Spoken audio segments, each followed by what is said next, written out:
हरे कृष्णा। सनातन दिव्यता में आपका स्वागत है और मैं हूं पदम गुप्ता।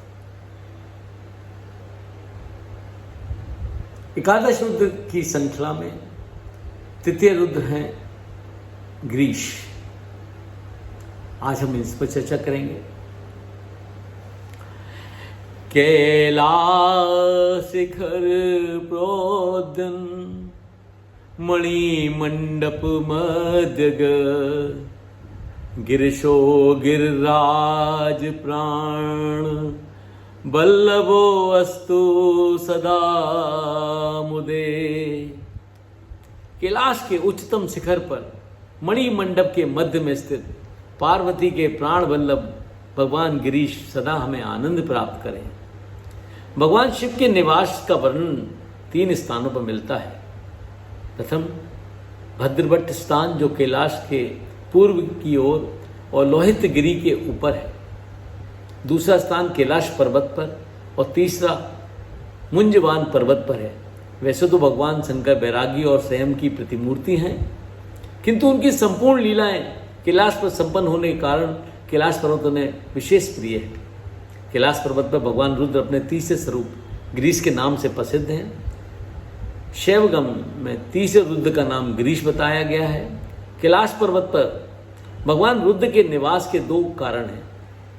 पहला कारण अपने भक्त तथा मित्र कुबेर को उनके अलकापुरी के सन्निकट रहने का दिया गया है। उन्होंने उसे वरदान दिया था। और दूसरा कारण रुद्र की प्राण वल्लभा उमा का गिरिराज हिमवान के यहाँ अवतार है। शिव पुराण एवं कालिदास के अनुसार जब भक्ति की प्रत्यक्ष प्रतिमा स्वरूपा भगवती शक्ति ने प्रेम भक्ति का आदर्श दिखाकर अपने उपास्य देव भगवान गिरीश के अनुकूल देव प्राप्त करने के लिए गिरिराज हिमालय की महसी मेनका देवी की कुक्षी के माध्यम से अवतार लिया और शुक्ल पक्ष के चंद्रमा की तरह युवास्त्र की ओर बढ़ने लगी, तब ठीक उसी समय महादेव गिरीश भी हिमालय के उसी प्रांत में तपस्या के लिए पदार्पण किए। भगवान गिरीश रुद्र तो विश्व ब्रह्मांड के समस्त जीवों की तपस्या के फलदाता हैं। भगवान रुद्र की तपस्या की भला क्या आवश्यकता है। कालिदास कहते हैं कि आप्त काम रुद्र ने भक्ति रूपा प्रेम मूर्ति पार्वती देवी की मनोकामना पूर्ण करने के लिए ही हिमालय पर अपनी तपोलीला को प्रारंभ किया था। हिमवान ने जब सुना कि जो सबके पूज्य हैं तथा देवता लोग भी जिन भगवान गिरीश की नित्य पूजा किया करते हैं वे स्वयं आकर हिमालय पर तपस्या कर रहे हैं, तब गिरिराज ने उनकी तपस्या के अनुकूल सेवा के लिए अपनी प्रिय कन्या पार्वती को नियुक्त किया। वे सुकेशी पार्वती पिता की इच्छानुसार महादेव गिरीश रुद्र की पूजा के लिए स्वयं ही पुष्पचयन करती थी, आसन और वेदिका को साफ सुथरा रखती, जल और कुशादि का संग्रह करती थी। भगवती पार्वती द्वारा भगवान गिरीश रुद्र की ये प्रेम भक्तिपूर्ण सेवा थी। इसमें कामना की कहीं गंध मात्र भी ना थी। महाकवि कालिदास के अमर काव्य कुमार संभव और शिव पुराण में देवी पार्वती की इस भक्तिमयी सेवा का बड़ा ही सजीव चित्रण किया गया है।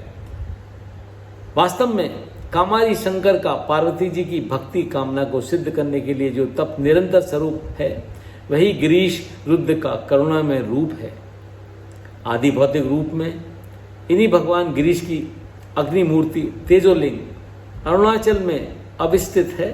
कहा जाता है कि एक बार पार्वती जी ने भगवान शंकर के नेत्रों को कौतुक में अपने हाथों से बंद कर दिया, जिससे सर्वत्र अंधकार व्याप्त हो गया, क्योंकि सूर्य और चंद्रमा भगवान रुद्र के नेत्र हैं।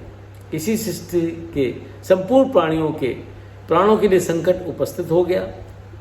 इसके पश्चात प्रायश्चित स्वरूप पार्वती जी ने शिव कांची और अरुणाचल में कठोर तपस्या की। तदंतर अग्निशिखा के रूप में तेज स्वरूप एक अलौकिक लिंग का प्रादुर्भाव हुआ, जिससे जगत का अंधकार दूर हो गया। यही अग्निस्वरूप गिरीश रुद्र का तेजोलिंग है। कार्तिक पूर्णिमा के समय यहाँ दर्शनार्थियों की अपार भीड़ होती है। तो ये थे एकादश रुद्र गिरीश। इसके आगे की कथा में शिव जी का दुर्वासा अवतार है, उसकी चर्चा करेंगे। आशा है आपको मेरा यह प्रयास अच्छा लगा होगा। आप मेरे चैनल को सब्सक्राइब करें, बेल आइकन दबाएं और अपने मित्रों को इसे फॉरवर्ड करें। हरे कृष्णा।